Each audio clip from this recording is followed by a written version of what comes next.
Salut mesdames et messieurs, bienvenue sur DBS Télévision dans les échos du monde. En Inde, une inondation spectaculaire ayant causé plus de 14 morts sont survenues ce dimanche 7 février 2021 dans le nord du pays, ceci suite à la rupture d'une partie d'un glacier de l'Himalaya. Au lendemain de la catastrophe donc, ce lundi 8 février 2021, à marge des décès enregistrés et cités plus haut, environ 170 personnes sont toujours portées disparues. C'est du moins ce que présente un bilan provisoire des autorités indiennes. Dans le tweet du gouvernement de l'État de l'Uttarakhand, au total, 15 personnes ont été sauvées et les 14 corps ont été retrouvés en différents lieux jusqu'à présent.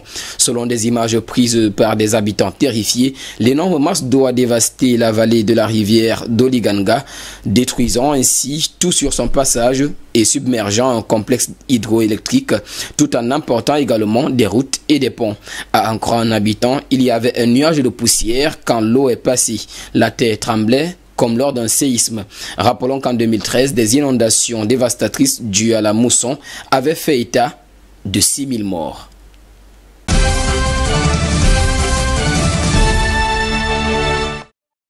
En Birmanie, le pays a vécu une troisième journée consécutive de manifestations en vue de dénoncer le coup d'État militaire survenu lundi dernier. Pour disperser ces dizaines de milliers de personnes rassemblées à Rangoon ce lundi 8 février 2021, la capitale économique, la police a fait usage de canons à eau. D'après une manifestante déterminée dans sa lutte et salariée dans une usine de confection, « Nous n'allons pas travailler même si notre salaire va baisser ». Fin de citation. Dans les rangs des manifestants étaient comptés d'autres ouvriers, des moines en robe safran, des avocats, des étudiants et des infirmières agitant des drapeaux rouges aux couleurs de la Ligue internationale pour la démocratie, parti de la dirigeante Aung San Suu Kyi. Sur leur banderole, on pouvait lire « Libérer nos dirigeants, respecter nos votes, rejeter le coup d'État ». Rappelons qu'Aung San Suu Kyi est détenu dans un lieu jusqu'ici secret.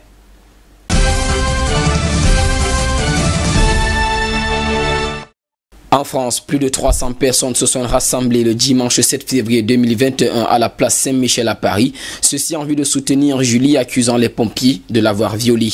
Ils demandent notamment à la Cour de cassation de requalifier en viol des faits présumés d'atteinte sexuelle commis par des pompiers sur une mineure en 2009. En effet, la demande de la plaignante avait été rejetée le 12 novembre par la Cour d'appel de Versailles.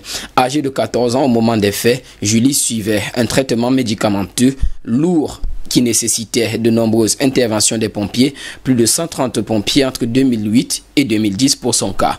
C'est à ce titre qu'elle soutient d'avoir entretenu des relations non consenties avec cet pompier âgé d'une vingtaine d'années.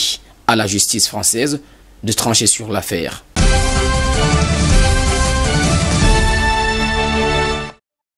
En Équateur, le protégé de l'ancien président Rafael Correa, l'économiste socialiste Andrés Arauz, a remporté ce dimanche 7 février 2021 le premier tour des élections présidentielles.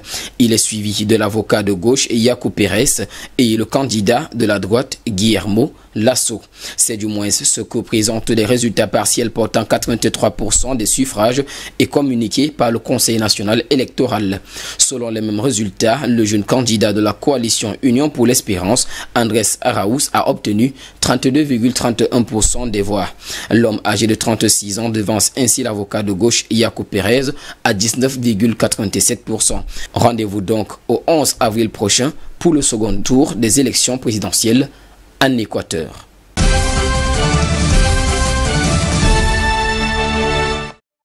En Haïti, alors que le président Jovenel Moïse maintient qu'il reste au pouvoir un an encore pour son exercice, le Conseil supérieur du pouvoir judiciaire a reconnu ce dimanche 7 février 2021 la fin de son mandat.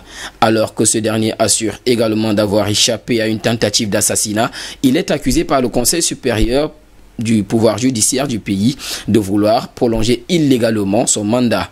Dans une résolution rendue publique le dimanche matin, l'institution a déclaré vivement préoccupée par les graves menaces résultant d'une absence d'accord politique en réponse à l'expiration du mandat constitutionnel du président de la République, son Excellence Jovenel Moïse, le 7 février 2021.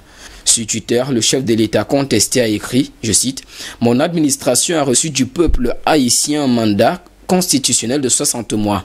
Nous en avons épuisé 48. Les 12 prochains mois seront consacrés à la réforme du secteur de l'énergie, la réalisation du référendum et l'organisation des élections.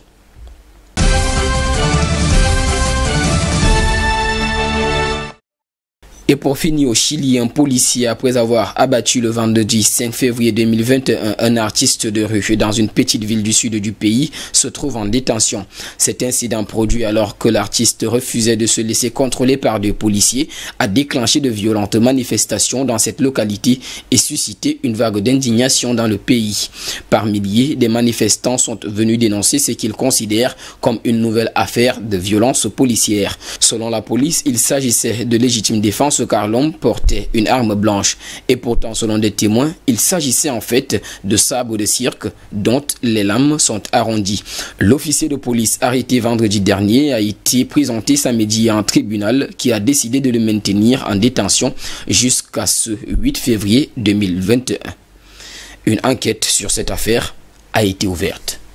Monsieur et dames, c'est sur cette note d'actualité que nous mettrons terme à cette première édition de la Semaine des Échos du Monde sur DBS Télévision et en compagnie de nos programmes, nous vous souhaitons de passer une agréable soirée.